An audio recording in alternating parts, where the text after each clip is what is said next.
since we now know that Gecko Moria is part of the Kozuki family from Wano.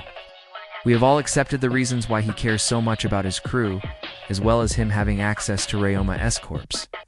However, there is one more thing that is usually overlooked when it comes to Moria and his pirate crew. His ship, Thriller Bark. The size alone of this thing means that there are many challenges for it to travel from Wano to the first part of the Grand Line. The coding would have been extremely difficult, maybe even impossible, to do on a ship that size. And going over the Red Line is in all likelihood impossible, so it's very unlikely that Thriller Bark was built in the New World. As such, the most likely origin of this massive ship is that it was built in the first part of the Grand Line. There is only one other ship that is believed to be as big, possibly even bigger than Thriller Bark, Ancient Weapon Pluton.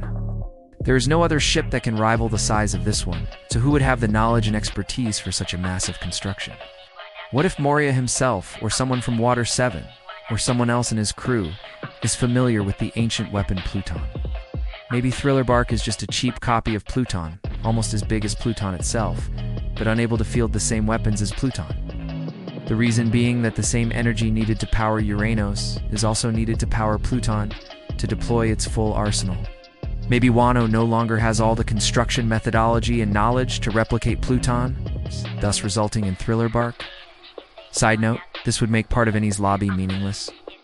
Even with the Pluton blueprints, all that the world government would have been able to build is their version of Thriller Bark, which would be impressive in size, but nowhere near the same destructive power of an actual ancient weapon.